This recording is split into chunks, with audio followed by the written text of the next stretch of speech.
Na sasa sote tusimame wima kwa wimbo wa taifa. We'll start with the national anthem. So those of us in the tent, the anthem.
Mheshimiwa Rais ataanza kwa kuweka sahihi kitabu cha wageni, the visitors book, to sign the visitors book before we progress with the rest of the program.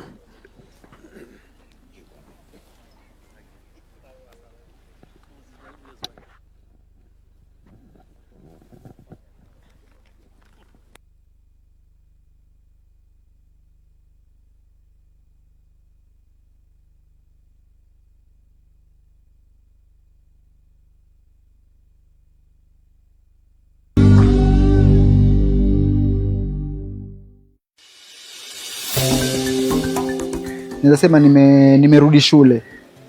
Nafanya Bachelor of Business Information Technology Mount Kenya University. Hiyo kasa ilikuwa tuna. Ni vitu ilikuwa tuna, sasa tumepata. Tumeshukuru sana sisi. 743 million. It is an amount that should be able to change our lives. Na hii serikali imeweka hiyo pesa na imepeana hiyo pesa. Sasa what we need to do is to evaluate wale ambao wamepewa pesa. Mtaka nene angalia what have they done with that money, because it must change your life. I have given a directive that it must be on items that are beneficial to blue economy, and the minister and the ministry is going to work with county governments to make sure that that money is not wasted, it is not spent on unnecessary expenditure, it is not spent on seminars or buying vehicles or unnecessary buildings. Is going to benefit the items that will grow our blue economy and that will benefit the millions of people in our BMUs.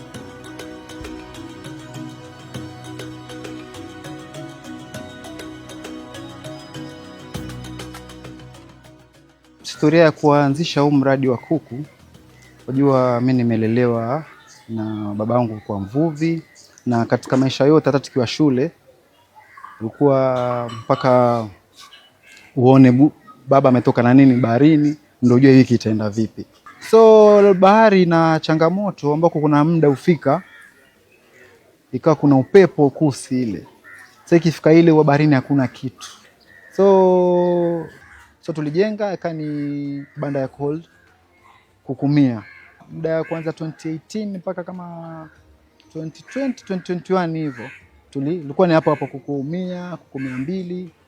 Tulipofika 300, maana ilikuwa tuwasave tukiongeza hapo. Tulifika 300 tukajaribu kuruma, ilikuwa ikifika time ya kusafisha banda, saa nyingine tuachukua marafiki zetu wengine tuwaingiza pale. So tulivyoona kama kukumia alikuwa tufanya watu wawili, kuku 150 tukafika kuku 200, ilikuwa kuku 350. Tukaamua tukaongeza watu watatu. Katika wale ilikuwa tukitusaidia pale, maana ilikuwa tukichinja kama hivi waja. Sasa tulikuwa tusaidiana nao pale, alafu wape kitu kidogo. Tukaonelea kwa nini tusiweke hapa tuingie full mpaka toka tusaidiana kazi zote. So tukaeka pale. I think ni 2021 tulisikia hiyo, ndo tukaanza kusikia hii ya Kensford kwamba watoa hizo grant nini, so tulijaribu hivyo hivyo, alafu ndo tuseme kama bahati nzuri tulipigwa simu tukaambiwa ile ni yetu imekubaliwa kule. Tulikuwa tumeapply kuku 4000 katika ile pale, so walivyopitisha ile tukaweza kujenga ile banda la pili. So kutoka kuku 100 hiyo mpaka sasa hivi tuko na lot ambazo zina run ni kuku 1250. Pesa tulipata ilikuwa 2.9 million, ambako katika 10% yetu ilikuwa 296,000. If the total project cost is 3 million, then we have the 90% comes from the Kensford 2.7, then 300 is community contribution. So you commit yourself as a group. And majority of our communities are hawajiwezi. So we don't put cash because they're not able to raise the cash. We put in-kind. For instance, if we are constructing a poultry house, the in-kind community contribution, there will be a construction of the poultry house itself, the labor, the mandate. Instead of us hiring a contractor to build our poultry house, as the CG members, we will do it. Sisi wenyewe, we will do the actual rearing of the chicks, because if we don't do it, we need to hire someone who we might pay. So we normally have the cash and in-kind community contribution registers that we normally fill on a monthly basis for the community to be able to account for the 10% mandatory community contribution. Hii mradi wa Kensford alituletea wale maofisa wale wa agriculture, ambako kuna vitu vingi ilikuwa tufanya. Tunasema ilikuwa ilikuwa ya survive, lakini ilikuwa kuna makosa mengi tufanya. Kwa hivyo walitufundisha masuala ya vaccination. Kuna venye ilikuwa hizi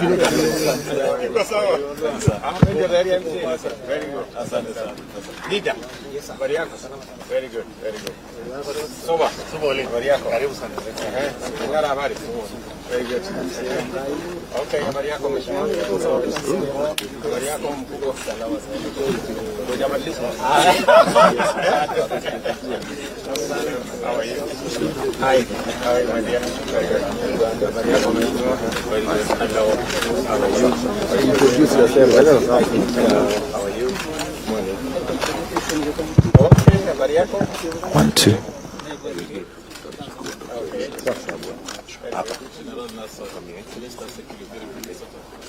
Welcome to Kenya.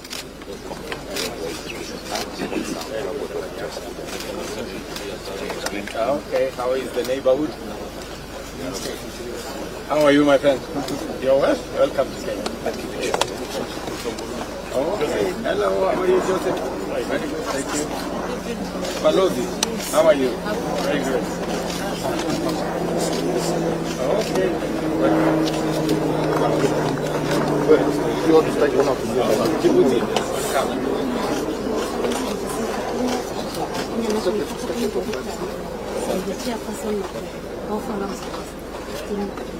Okay. Thank you. Thank you, Jacinta. Okay. Gloria Tabari. Habari yako? Very good. Habari yako? Wewe ndio mdosi wa municipality? Okay. Habari yako? Welekea. Lilian habari? Very good. Soba Elisa. Richard habari? Very good. Balozi, how are you? How are you? Good. How are you? Yeah. Thank you very much. Thank you very much. Hello. Yes. How are you? Project of conjunction policy now. Yes. Good progress. Yes. Thank you very much. Hello. How are you? Yes. Thank you very much. Your Excellency, High Commissioner from Rwanda. Habari. Salama, salama. You're well? Yes, Your Excellency. Habari yako? Mzuri. Habari yako? How are you? I'm good. Good morning, Your Excellency. My name is Eric Kairanga. I'm a technical advisor at the Regional Center on Small Arms, REXA. Your Excellency, the fight against illicit weapons in our region began with the adoption of Nairobi Protocol on small arms and light weapons. 1 year after, the center was created to implement the implementation of the protocol with the mandate given by the 15 member states of the Great Lakes region and Horn of Africa. After the creation of the center, some achievements have been registered, and my colleague is explaining some of the achievements. Good morning, Your Excellency, sir. I'm Sergeant Janet Mugo from Kenya Wildlife Service. Regional Physical Security Management Senior Instructor. REXA, in coordination with other stakeholders, we do capacity building to prevent illegal proliferation of firearms and to reduce insecurity, cattle rustling, and poaching in our region. Example here we have PSSM, Physical Security Stockpile Management Training, conducted in Nairobi in 2025, March this year, and this one was conducted in Democratic Republic of Congo in 2022. Also, we do gender mainstreaming, including women in our stockpile management. We also do arms marking for proper tracing and to distinguish the firearms with non-state actors and those with state actors. We also do training on proper storage purposes, for purpose of accountability, tracing also, and surveillance. Here we have the containerized armories for rural areas. These are examples. These are border police unit armory. We also do public awareness to show the impact of having illegal firearms in the wrong hands. And we show the impact to our community, and also we enhance them to surrender willingly so that we can keep our communities safe and secure. And because the firearm has a life cycle, to make sure our region is safe, we do the end product of destruction. We destroy both obsolete and illegal firearms. And these are the achievements of Nairobi Protocol. Thank you, Excellency. That is the end of my presentation. Welcome, Your Excellency. My name is Raila Odinga from Kenya National Focal Point on Small Arms. After the creation of Nairobi Protocol on implementation of small arms initiative, it created the 15 countries national focal points. And those national focal points are charged to have initiatives on reduction of provision of illicit small arms through various means. And parking, and my friend will continue. Good morning, Your Excellency. I'm Richard Mora. I'm the Deputy Director, Small Arms and Light Weapons. I wish to present to you how we engage our firearms after they have been bought. For ease of tracing, we make sure that all the firearms that are being purchased by our security agencies are all marked, given a self-identifying number, and in that number, Your Excellency, of sorts, Your Excellency, which have 4 components. The first component is normally the ISO code for REXA with a star. We have, each country has got the country code. We also have the security organization from which the firearm will be used. Then we have the identifier number. To do this, Your Excellency, we use machines that mark all the firearms. With your permission, we wish to demonstrate briefly how we mark the firearms. Kindly allow us to proceed. Thank you. These are officers, Your Excellency, who are trained under the coordination of the Regional Center for Small Arms and Light Weapons. We have different security agencies involved. We have the KDF and the NPS. Proceed.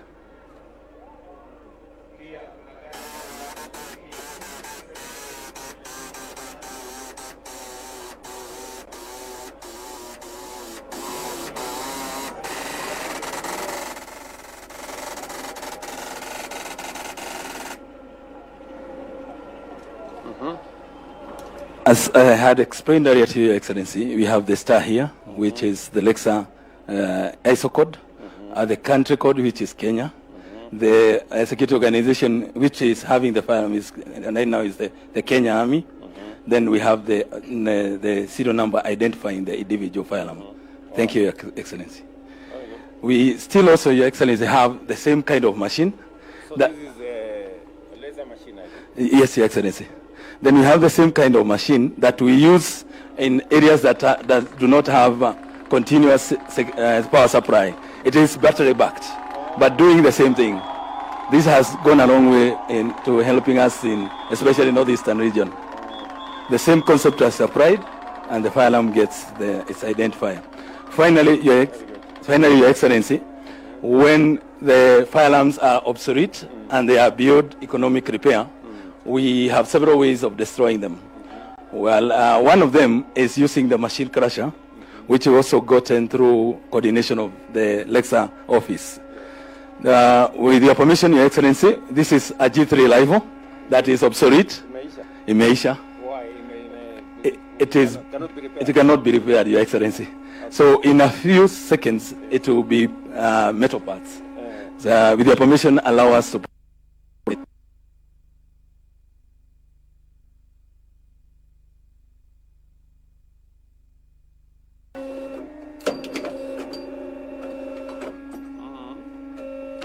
Your Excellency, once this is done and we have the metal parts, our officers escort identifies one of the smelting companies that have the machines, and it is melted under the supervision of the security agencies until it is completely done. And as per the requirements of the Public Disposal Act. Thank you, Your Excellency.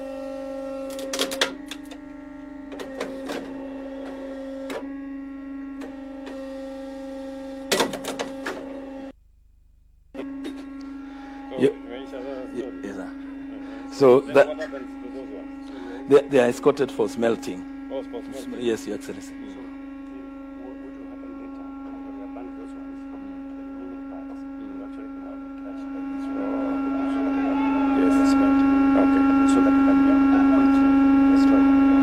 That marks the end of our dispute.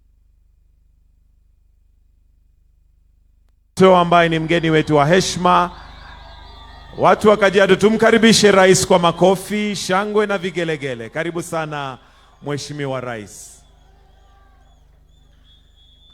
Welcome, Your Excellency. With your permission, sir, I'll request that you remain standing as I now welcome the leaders of prayer, and we'll start with Abubakar Ali, followed by Bishop Omae, to lead us in a short prayer before we progress. Welcome. Tuombeni. Ya Allah, Mungu mweza, mwenye kuumba mbingu na ardhi, mwenye kuumba vyote vilioko chini ya ardhi na vilioko juu ya ardhi na vilioko juu ya mbingu, mwenye uweza wa pekee, ambaye kwamba umetuweka hai mpaka siku hii ya leo. Tumeona mwangaza wako, tukaona baraka zako, tumeweza kuwa na afya mpaka wakati huu tulionao. Tukuomba Mwenyezi Mungu mtukufu, kwa uwezo wako, tukimweka rais wetu mpendwa kwenye mikono yako yenye pawa ya kila kitu na uweza wa kila kitu, uweze kumlinda na kumhifadhi na matatizo aina mbalimbali na shida aina mbalimbali, uwe kulia kwake na kushotoni kwake, nyuma na mbele, na umpe uweza na hikma ya kuweza kulibeba taifa hili ambalo kwamba umelipenda na ukatuweka ndani ya taifa kama hili, na si pia twalipenda taifa lenyewe. Pia tunakuomba umpe umri mrefu na kumhifadhi katika familia yake na amani katika kazi yake, pamoja na wale aliokuja nao mahala kama hapa katika viongozi. Pia tuwaweka mikononi mwako uweze kuwalinda na uwape amani ndani ya roho zao na katika familia yao, na uweze kuwapa uzalendo waweze kutueleshea nchi yetu ya Kenya kwa njia ya sawa. Ya Rabbi, twakuomba taifa letu ulipe amani. Twakuomba tena taifa letu ulipe amani na ulidumishe tukiwa na amani, kama ulivyotuanzisha taifa hili likiwa na amani. Twakuomba uzidishe kuwa na amani ndani ya nchi yetu, na uepushe misukosuko katika nchi yetu mahala tulipo, mahala kama hapa. Pia twakuomba uweke mkono wako wa baraka na mkono wako wa rahma, tutazungumza na kuzungumziwa yale ambayo kwamba yatakayozungumzwa yawe ni khairi kwetu sisi, kwa taifa pamoja na raia. Twakuomba haya kwa uwezo wako. Wa sallallahu ala nabiyyina Muhammad wa ala alihi wa sahbihi wa sallim. Wassalamu alaikum wa rahmatullahi wa barakatuh. Our loving Heavenly Father, we come before the throne of grace with thanksgiving in the morning. As a nation, we stand before you, Lord, led by our leader, our president, His Excellency William Samoei Arap Ruto.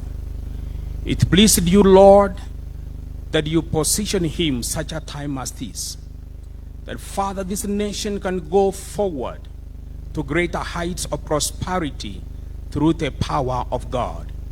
We thank you for his life, his family, and his entire administration. We are so grateful, Lord, that he has found time today to come to this great county of Kajiado. May you bless his endeavor, and also may you bless our governor, Joseph Orerengo, as well. Father, we thank you for the cause that has brought us here this morning. As His Excellency leads us, we pray that peace will prevail in our nation. The joy of the Lord will be our strength. The Lord, this nation will go forward, and many people will say, behold, they serve a living God.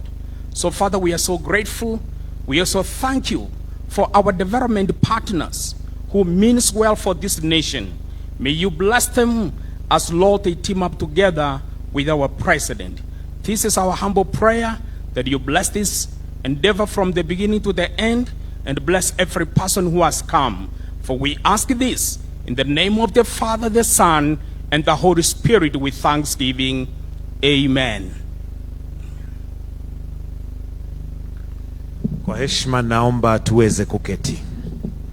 Your Excellency Dr. William Samoei Ruto, President and Commander-in-Chief of the Kenya Defense Forces, Honorable Joseph Olelenku, Governor, Kajiado County, Honorable Kipchumba Murkomen, CS Interior and National Administration, all Cabinet Secretaries present, Ministers from the Great Lake Region and the Horn of Africa, Principal Secretaries present, led by Dr. Omolo, General Kahariri, the Chief of Defense Forces, the Inspector General, Mr. Douglas Kanja, the Commissioner General, Prisons, Patrick Arandu, DG KWS, Professor Kanga, the DG DCI, Mohammed Amin, all senior national and county officials, members of Parliament, and all distinguished guests, residents of Kajiado. Your Excellency, sir, with your permission, we'll start off with a short video that highlights the 10 years of, or rather 2 decades, of action on small and light arms weapons, and gives us an overview of what has been happening. Let us have the video, please.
Picture a region where the sound of gunfire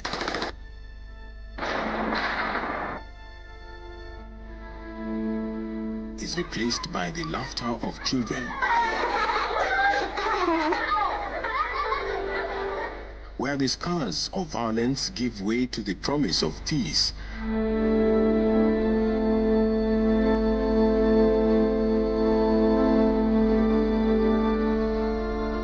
For 20 years, this has been the dream driving Rexa.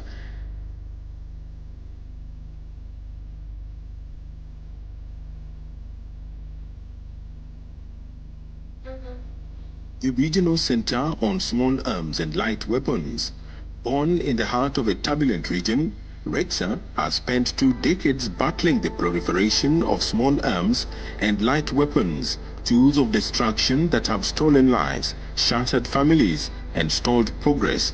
Today, we celebrate a journey of resilience, innovation, and unrelenting pursuit of a safer tomorrow.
And with that brief overview, Your Excellency, allow me to now call on the Executive Secretary, Rexha, Honorable Jean-Pierre Betinji, to make some welcoming remarks. Tumkaribishe kwa makofi tafadhali.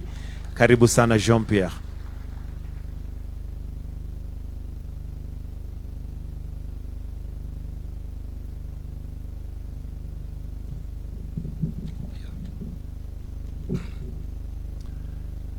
Our chief guest, His Excellency Dr. William Samuel Ruto, President of the Republic of Kenya, Special Envoy of the Secretary General for the Great Lake Region, Honorable Rexha Council of Ministers, Distinguished Rexha Technical Advisory Committee, Senior Government of Kenya officials, representative from the Diplomatic Corps, distinguished guests, ladies and gentlemen, all protocol observed.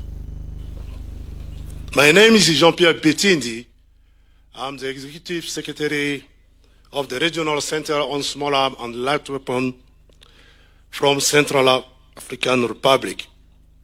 Today, it is an honor to address you as we mark a historical milestone, the 20th anniversary of Rexha, and witness the public destruction of over 7,000 illicit and obsolete firearms.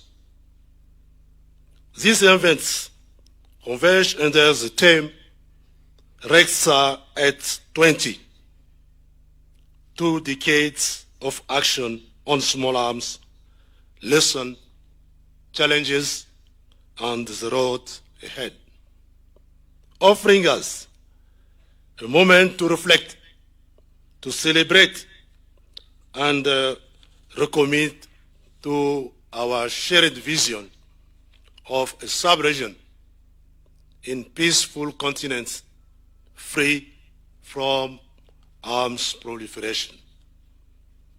Allow me, Excellencies, to begin by extending our heartfelt appreciation to the government of Kenya for the unwavering support to the Rexha Secretariat since its creation.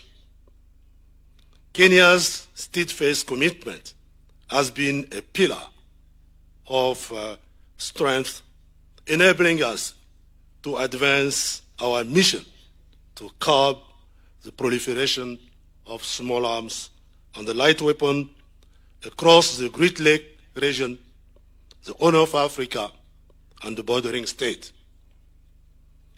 Hosting this commemoration in Nairobi is a testament to the spirit of regional cooperation that defines Rexha's work and underscores Kenya's leadership in fostering a safety region.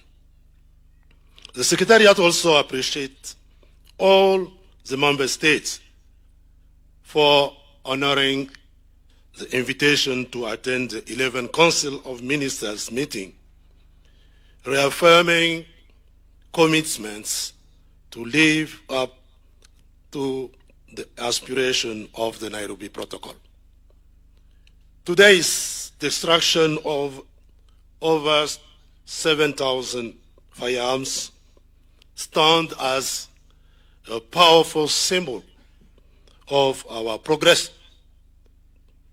Each weapon destroyed represents a threat neutralized and a step toward stability. This milestone marks 2 decades of efforts encompassing the marking of firearms, the safety of stockpiles, and the building of capacity among our member states. Yet, it also reminds us of the work that lies ahead. Reflecting on our journey, we have learned that cooperation and information sharing are indispensable. Through REXA, we have forged partnership that transcend borders, aligning policies and operations to tackle a challenge that knows no boundaries. However, challenges persist. Porous borders, inconsistent legislation, and resources constraints continue to test us. These are barriers, but opportunity to deepen our collaboration and innovation. Looking forwards, we must strengthen policy harmonization, enhance tracing technologies, and engage communities to reduce the demand for illicit arms. In closing, Excellencies, let us honor these 20 years by renewing our pledge to a region free from the scourge of small arms. With the continued support of Kenya, our member states, and the partners, the road ahead is one. We will travel together toward peace, security, and a brighter future. Thank you. Merci beaucoup. Shukran.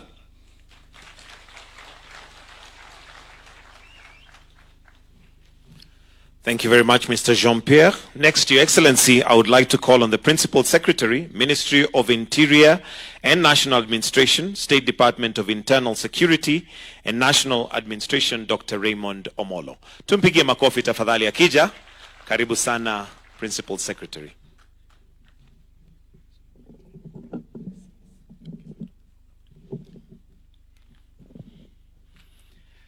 Your Excellency, the President of the Republic of Kenya, the Cabinet Secretary for Interior and National Administration, your 2 cabinet colleagues, 3 cabinet colleagues, the Cabinet Secretary for Public Service, the Cabinet Secretary for Interior from the Central African Republic, and the Cabinet Secretary for Interior from Rwanda, colleagues, senior government officials, and delegations from the 15 REXA member states, good morning.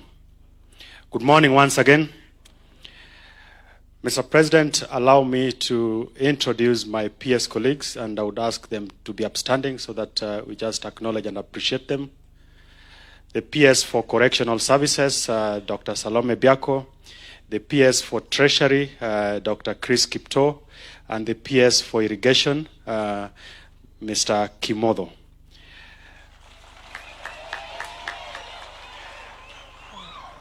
Mr. President and Your Excellencies, today is a very important day in dealing and combating with small arms and light weapons. And as the member states, the 15 member states that are all represented here, we have had extensive deliberations over the last few days, starting with the members of the focal points from the member states and the experts, which then led to the Technical Advisory Committee, which I'm honored to chair over the last 2 years. And today we'll be having the Council of Ministers meeting this afternoon to take forward the recommendations that have come from the two important committees that I've just mentioned. Today, it's also important that when you look at the 15 member states, we are marking 20 years of the existence of REXA, and you will be leading us in destroying some of the arms that the Executive Secretary has mentioned. Just two quick things. One of the two issues that we've been deliberating on revolves around the funding mechanism for this important Pan-African regional body for us to be able to sustain it. And I'd want to appreciate our partners who've worked with us throughout this journey. And number two is the issue of technology, so that then we can better use technology to help us manage the challenge that we face with the small arms and light weapons.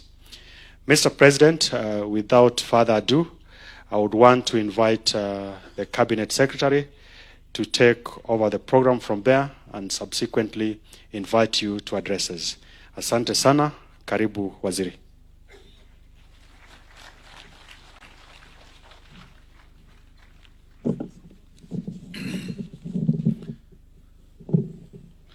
Your Excellency, President Dr. William Samoei Ruto,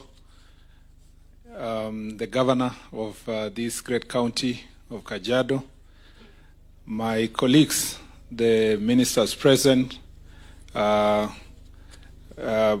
Minister from Kenya for Public Service, Mr. Ruku, Minister from Rwanda, Mr. Vincent Biruta, who is the Minister for Interior from Rwanda, the Minister of Interior, Public Security and Immigration, Nikaise Nasin from Central African Republic, assistant ministers present from different countries here, the CDF, the Chief of Defense Forces, the Inspector General of Police from Kenya, and all the Inspector General of Police from the region, service commanders present, all the leaders, Member of Parliament who are present, members of County Assembly, Excellency Ambassadors present, ladies and gentlemen, good morning. Habari za asubuhi. Asante sana. Your Excellency, we are here this morning with a number of leaders from different parts of the region. We have police chiefs who are present, Your Excellency, who are here, and we have also leaders of delegation. With your permission, allow me to just recognize the leaders of the delegation from the 15 member states, 14 member states minus Kenya. Your Excellency, we have from Burundi represented by Major General Joseph Ninteretse. Thank you very much. We have Central African Republic represented by Minister of Interior, Public Security and Immigration, Mr. Nikaise Nasin, who is present. Thank you very much. We have the Congo representative, maybe it's not here, but he was in the meeting. Djibouti, is he here? Oh, thank you very much. No, Djibouti, yes, I was coming to Djibouti. Djibouti is represented by Colonel Omar Hassan, who is present here. We have Lantri Shilombo, who is representing DRC, present here. Thank you very much. Thank you very much. I know it's French, so we have to translate. We have Eritrea represented by Lieutenant Colonel Abtiab Tekete, who is present here. We had representative from Ethiopia. I don't know if he's here. I think he's in the meeting. And then we have Rwanda represented by Dr. Vincent Biruta, who is the Minister of Interior. Thank you very much.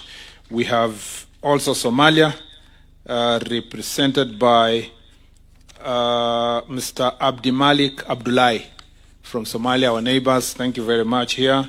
And then South Sudan is represented by Honorable Mangar Buong from Somalia, from South Sudan. We have Uganda represented by Ms. Dorothy Nsereko. Thank you very much. And then we finally have Tanzania, which is represented by Honorable Daniel Baran, MP, and who is the Deputy Minister of Home Affairs. Thank you very much. Your Excellency, we have police chiefs here, a number of them, and we have other representatives from the region.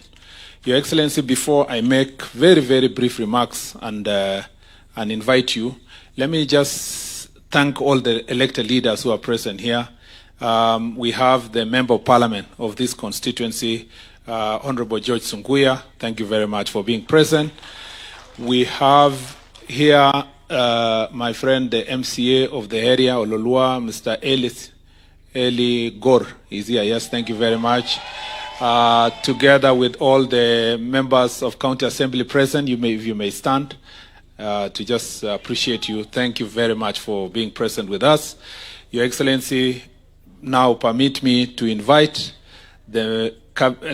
sorry, I almost called him the minister, former Minister of Interior, but let me just invite him as the governor of this great county of Kajiado, Mr. Joseph Olelenku. Thank you very much, Your Excellency.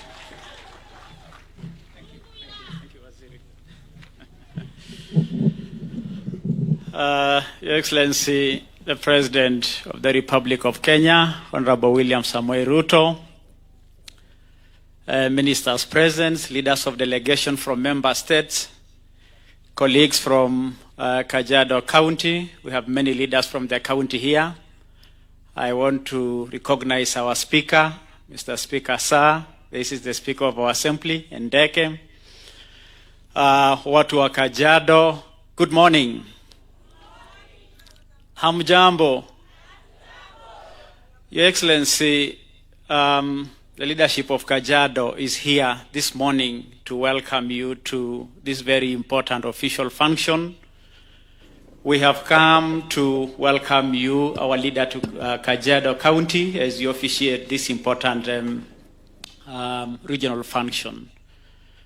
Your Excellency, I wish to thank you on behalf of the people of Kajiado, and also to inform you that a number of infrastructural projects taking place in the county are gradually taking shape, with the special mentions on the markets that are part of the National Housing Renewal Program.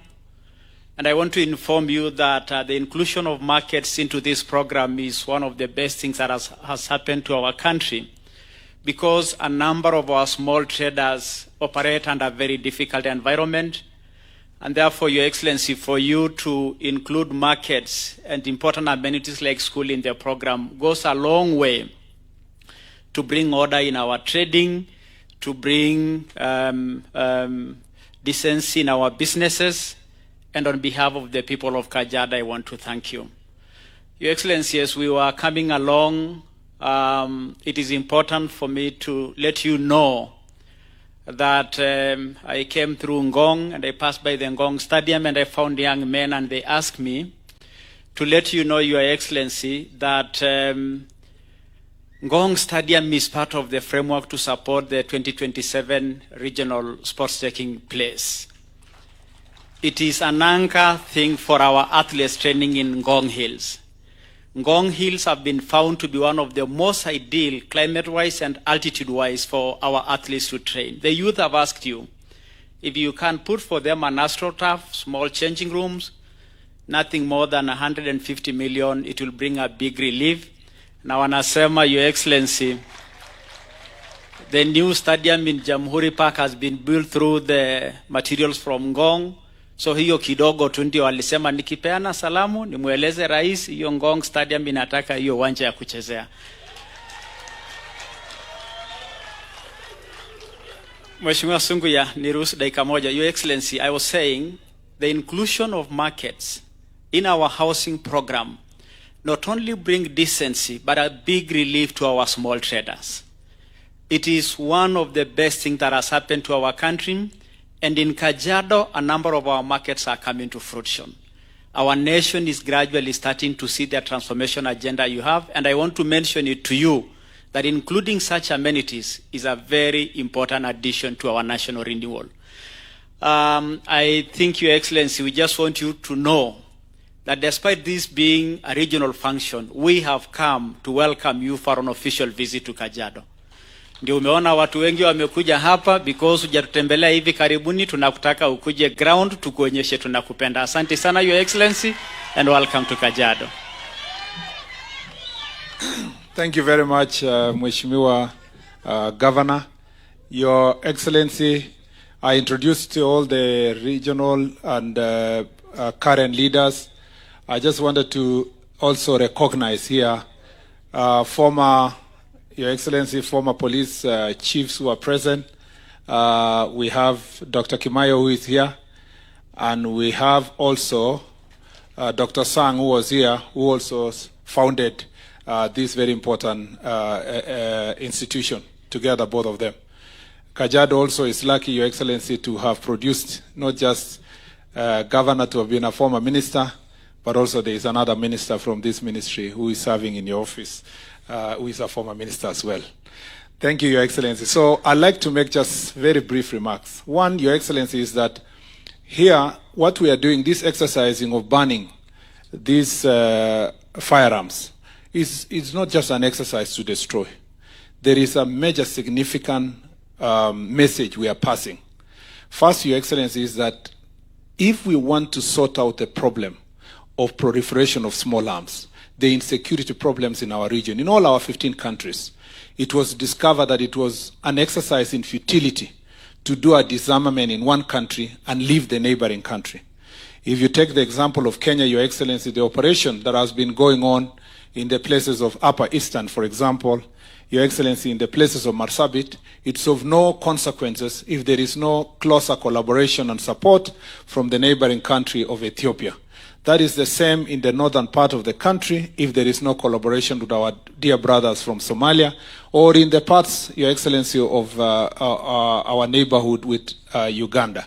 So this regional approach towards disarmament and towards confiscation of illegal firearms from citizens is the only way that can be able to make our country safe. It is considered, Your Excellency, that this is a more strategic approach towards making this region safe. And I want to say, Your Excellency, that is why if you heard the CEO speak, he talked about harmonization of policy. This approach is to make sure that when one country has a policy towards disarmament, we can do together cross-border. And that's how we will keep our country safe. And that's why, even as Kenya, we will benefit greater if our neighbors together, we can work towards this issue.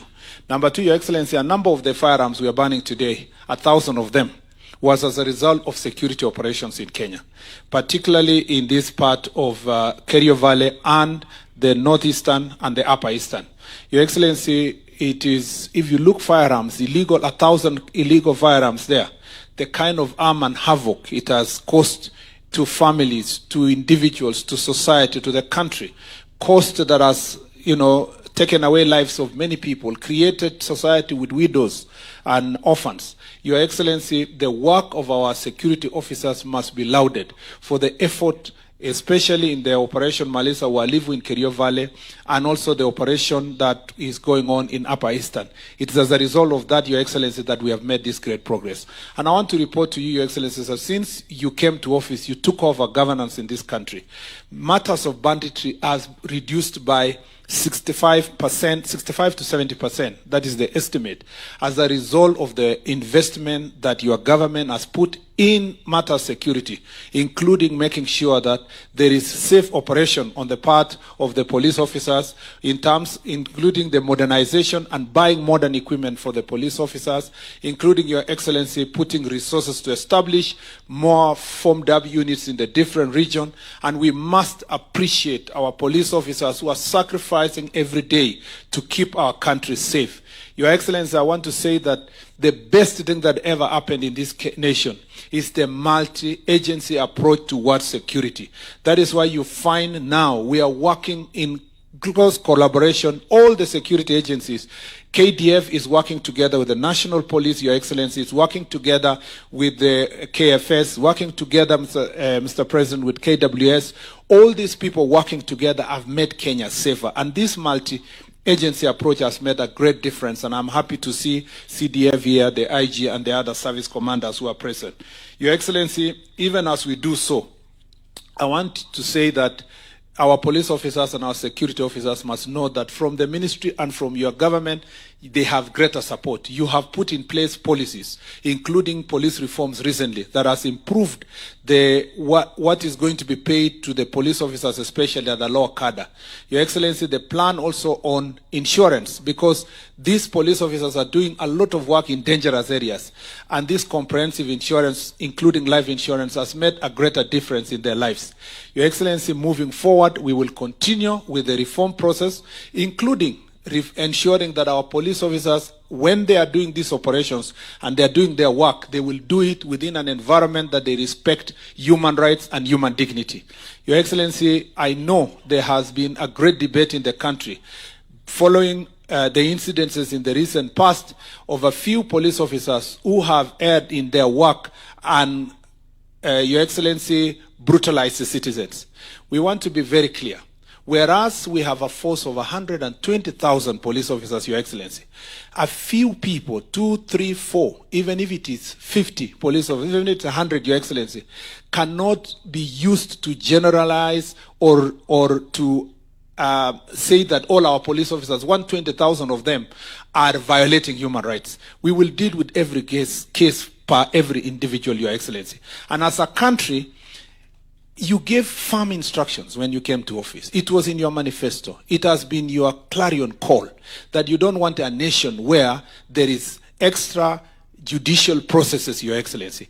And we will make sure that we walk that tight rope, Your Excellency, to make sure that a few individuals who are going to violate the law are brought to justice, but also protect all the other police officers who are doing a good job. Your Excellency, I tell you, because I've visited different parts of this country where our police officers work, some of them are working under very difficult circumstances, sacrificing for this nation, and they want to see that their people, their country, their citizens are giving them maximum support, even as they sleep in Boni Forest or in border places, Your Excellency. We must make sure that all these police officers know they have our maximum support.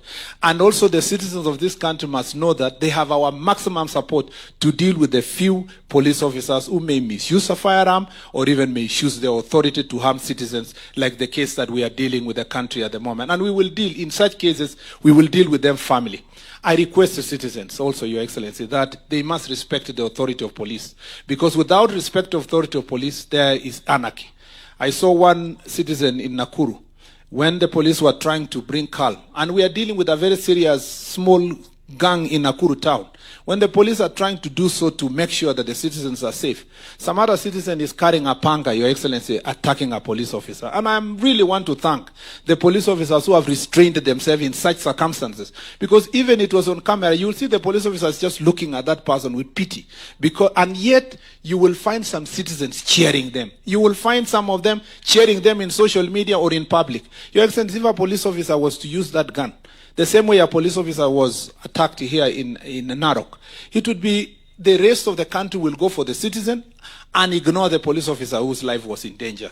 It's important for us as citizens, even as I saw some of them exercising their rights yesterday, that exercising freedom and rights under Chapter 4 of the Constitution does not include violence in the city, does not include looting, does not include burning vehicles, and we will be firm in this ministry. We will support our police officers when they are enforcing law and order to ensure that every other citizen who is going about their business, who is going about doing their business, Your Excellency, is protected and their property is protected. We will not waver. It does not matter whatever people say, our duty in office and in the security sector is to keep the people safe. And that we promise the people of Kenya. As we hold our police officers accountable, we will hold the civilians accountable who are misusing their civilian authority. With those many remarks, Your Excellency, it is now my humbler duty and privilege to invite you, Your Excellency, to address this important gathering. Karibu, Your Excellency.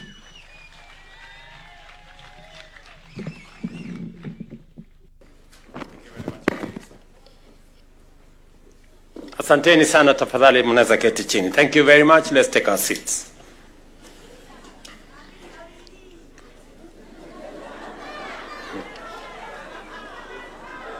Waheshimiwa viongozi wote na ndugu wananchi wa Kajiado, hamjambo.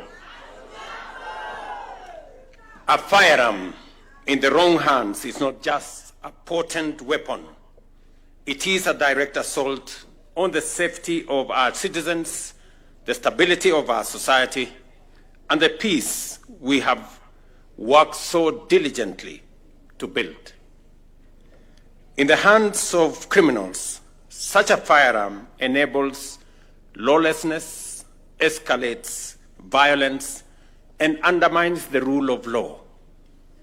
Today's ceremony, which marks the destruction of more than 6,000 illegal firearms recovered between 2022 and 2025, therefore sends a clear and powerful message. We will not allow violence to take root in our communities, and we remain firmly committed to disarming those who threaten our peace and to strengthen the safety and security of every citizen. I am encouraged to note that a majority of the firearms being destroyed today were voluntarily surrendered by the public, who responded positively to our amnesty programs and community disarmament campaigns. A significant number was also recovered through diligent efforts of our security agencies during targeted operations. I commend both our security agencies and responsible citizens and communities, including religious and community leaders, whose civic mindedness and patriotism have made this national milestone possible. Because of their efforts, our families, communities, and the nation is safe. The government's commitment to safeguarding the lives of Kenyans, as enshrined in our Constitution, continues to guide our actions in combating the proliferation of illicit arms.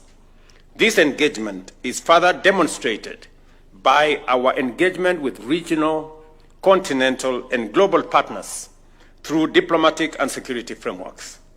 Our efforts to recover illicit small arms and light weapons are aligned with the African Union's Silencing of the Guns by 2030 initiative, led by the Regional Center on Small Arms and Light Weapons. While this target remains work in progress, I am proud to affirm that Kenya has made commendable strides towards that vision. The fact that many Kenyans have voluntarily surrendered illegal firearms is a strong indication that our peace and security strategy is working. It reflects growing public confidence in the government's resolve to maintain order and protect lives. As you have heard, citizens in many parts of Kenya, because we have consistently worked with security agencies to safeguard their lives and property, have surrendered what would otherwise be dangerous weapons in their hands. That said, we cannot afford complacency. The East African region remains awash with illegal small arms and light weapons, many of which can easily cross our borders and infiltrate our communities. To achieve lasting peace, we must continue working tirelessly to remove all illegal weapons from circulation, both within Kenya and across all our region. I therefore call upon all citizens who may possess illegal firearms to take advantage of our current amnesty and surrender these weapons to the authorities. And I want to ask every citizen not to wait. An illegal firearm makes you less safe. It compromises your safety rather than securing it. And regardless of your intentions, possession of illegal firearms is unlawful, and those found in possession will, of course, face the full force of the law. If you have genuine security concerns, the proper course of action is to engage with law enforcement agencies. We are here to listen, to respond, and to ensure your safety through lawful and structured means.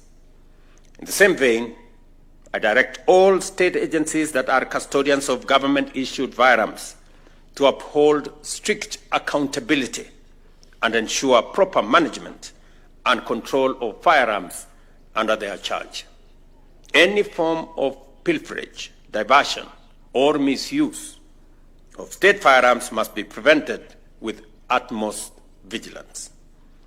Ladies and gentlemen, Kenya has consistently championed the adoption of strong and universal frameworks in arms control. Consequently, we are actively considering the ratification of global treaties, such as the Arms Trade Treaty, which seeks to regulate international trade in conventional arms and prevent their illicit diversion and misuse. Accordingly, I asked the relevant state departments and agencies to begin the necessary processes and establish modalities for Kenya to sign all relevant arms control treaties that align with our national interest and security imperatives. At this juncture, I wish to recognize and thank the National Police Service, particularly the National Focal Point on Small Arms and Light Weapons, for their exemplary coordination and facilitation of the many stakeholder engagements as we work together with regional partners in this mission. Your commitment and diligence are highly appreciated. Allow me also to congratulate our valued partners in arms control, including the Regional Center for Small Arms and member states, as you mark 20 years of coordinating the region's response to control and management of small arms and light weapons. I also acknowledge other national and international partners who continue to support Kenya in this very vital endeavor.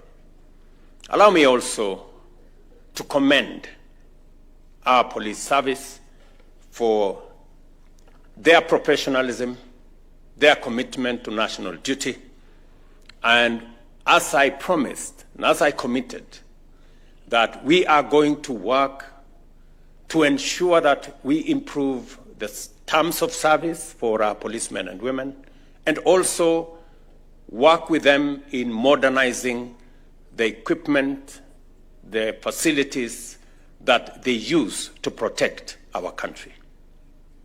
So far, in the last 2 years, we have spent close to 9 billion shillings in the modernization of equipment and making sure that our policemen and women have what it takes to protect the nation. In this year's budget, we have made additional provision to ensure that we equip our policemen and women with the most modern equipment, most modern facilities to make sure that they secure the assets, the property, the lives of the people of Kenya, and also to make sure that we professionalize our police service and to eliminate policemen and women who abuse the authority they have. I am confident that the police academy in this compound is going to serve to ensure that we train, we equip our commanders in courses that will enable them be able to provide leadership to our police men and women. Let me also commit that as we do this, ensuring that every policeman and woman, as they discharge the noble duty of protecting the lives of Kenyans and their property, they are adequately covered by insurance, adequately supported, as I said last week, with proper housing program, a proper insurance program, to ensure that they can protect our country. Because any meaningful development is anchored on peace, security, and stability. And that we must work together to make sure that it becomes part of our architecture. We will, as has been said by the security minister here, equally protect citizens from rogue police officers and make sure that we hold them to account so that we can have a nation that is based on the rule of law, where everybody is serving under the rule of law. Let me also say to the people of Kajiado, asanteni sana kwa kutukaribisha leo Kajiado. Tumeshukuru sana. Na vile gavana wetu alivyosema, tumefika hapa leo, vile gavana wetu alivyosema, niko na mpango ya kutembelea kaunti yetu ya Kajiado, ndio tuweze kupangana na mambo ya maendeleo ya sehemu hii. Mimi nataka niwahakikishie kwamba mambo ya maji, kwa mfano, tumemaliza Northern Collector Tunnel, sasa maji itaongezeka. Mji wetu wa Ngong, mji wa Kiserian, mji wa Rongai. Vile vile tumekubaliana ya kwamba wakati tunapanga mambo ya maendeleo ya taifa letu la Kenya, hii Kajiado haiwezi kubaki nyuma. Vile muliona ya kwamba tuko na mpango ya program ya housing ili kuondoa wananchi wetu katika vitongoji duni. Hapa Ngong tuko na program ya affordable housing. Hapa tunajenga nyumba awamu ya kwanza 1,800 hapa, na mimi nataka niwahakikishie wananchi wa hapa ya kwamba hizo manyumba ni manyumba ya wananchi wa kawaida. Wale mama mboga wako hapa, wale wananchi wa kawaida wako hapa, ndio wataishi katika hayo manyumba. Vile tunajenga masoko Kenya. Kwa sasa tumefikisha masoko karibu 300. Na hapa Kajiado tunawajengea soko mpya 10. Na kuhakikisha ya kwamba wafanyibiashara wetu, hasa wale wafanyibiashara wadogo, wanafanya kazi katika mazingira yenye iko na usafi, mahali kuna stima, mahali kuna maji, mahali kuna usafi, ndio tuweze kusukuma mambo ya maendeleo ya taifa letu mbele.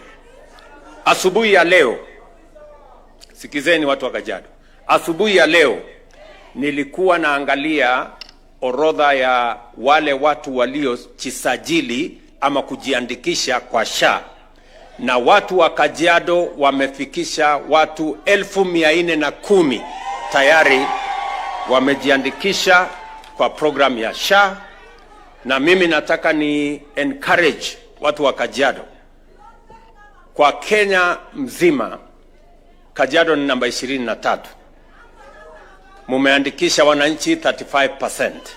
Mimi nawasihi watu wa Kajiado muongeze kasi, mutie bidii, kwa sababu tunataka tuhakikishe ya kwamba kila mwananchi kule mashinani anaweza kupata matibabu bila ya kuuza ng'ombe yake ama mali yake ama ploti yake.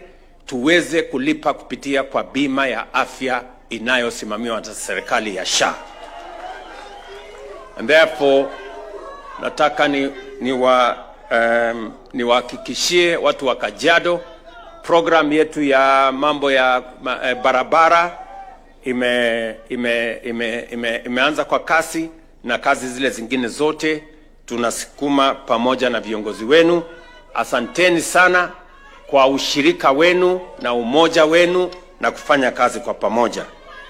In closing, let us reflect on what this occasion represents: a resolute stand against violence, a renewed pledge to safeguard our communities, and a reaffirmation of our collective responsibility to build a safer Kenya and a safer region.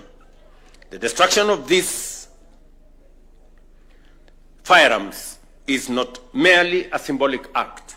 It is a tangible declaration that we reject the tools of harm and embrace the values of peace, order, and justice. Shortly, we shall light the destruction flame, a powerful gesture that will mark our continued march towards a secure and gun-free society. Let this moment inspire us all to remain vigilant, united, and unswerving in the pursuit of lasting peace. To our friends from the region,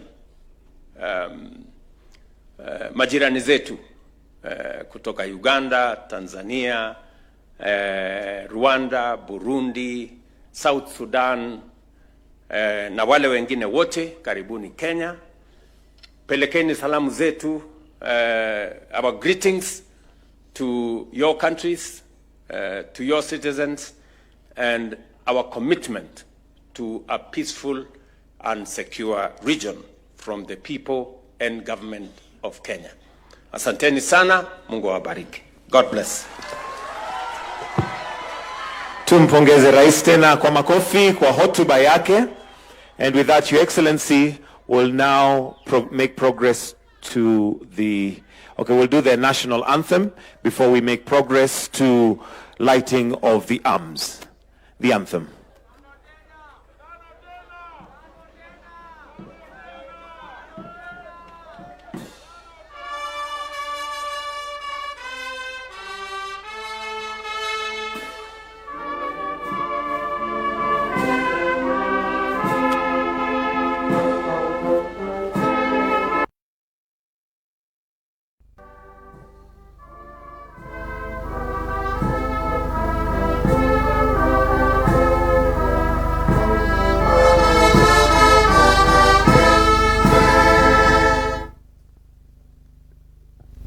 With that, Your Excellency will make progress. I request that we maintain our positions as we allow His Excellency to proceed to where we'll now have the lighting of the arms.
So hii bunduki yote mmetoa wapi?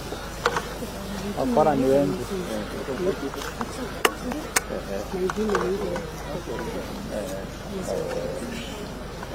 So hii yamekuwa kabisa haribika.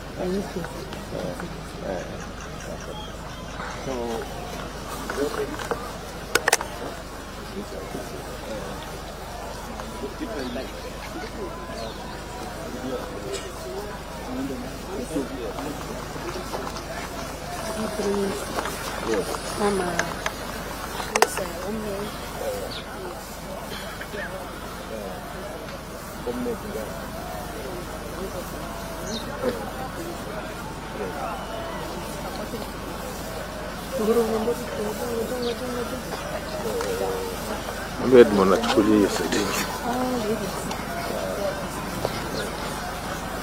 Over the last 3 years.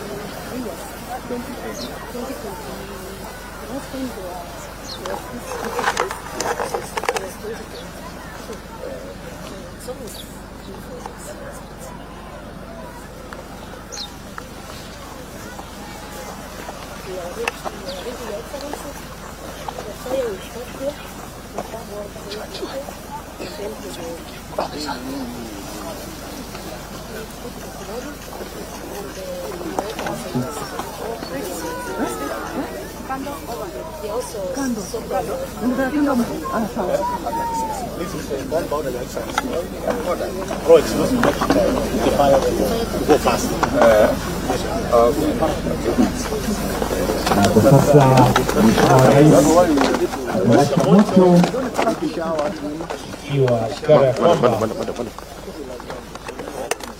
hii ghafla imefika wakati wake. The lighting of the firearms.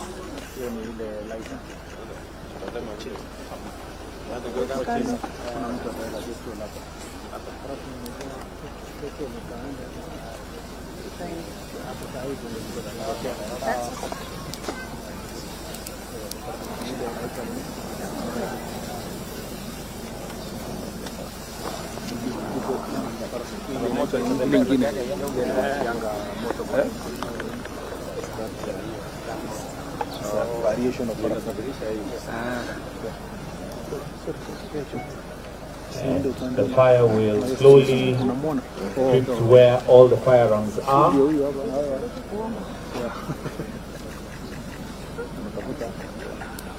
And as mentioned, this is not just symbolic, but it's a commitment to ensure that no illicit or illegal firearms are anywhere within the region.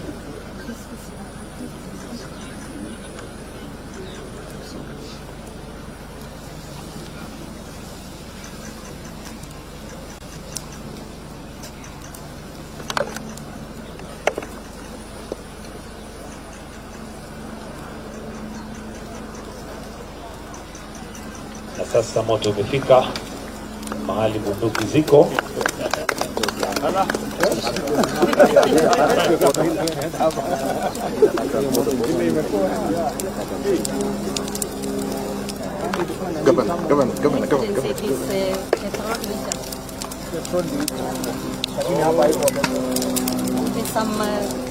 Some gunpowder. Pia huko ndani.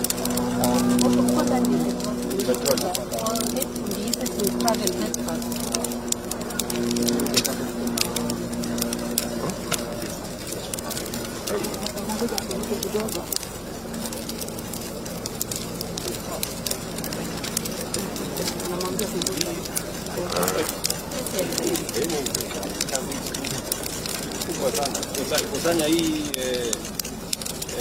Firearms.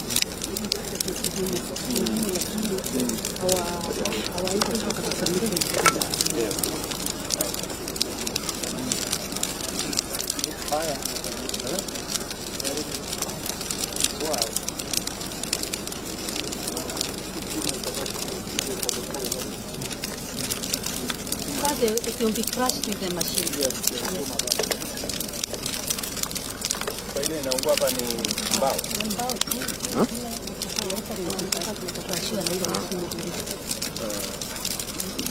And our security force will be here until we can run completely, then they collect the metallic part of it. We have been here for 1 minute. We have been here for 1 minute. Yes, sir.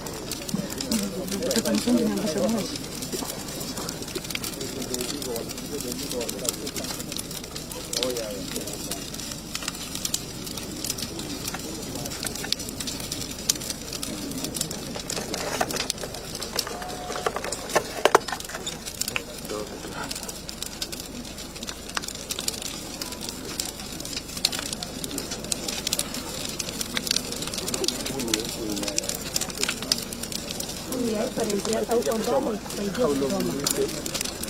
Sasa huko ndani tuko na timu na soda.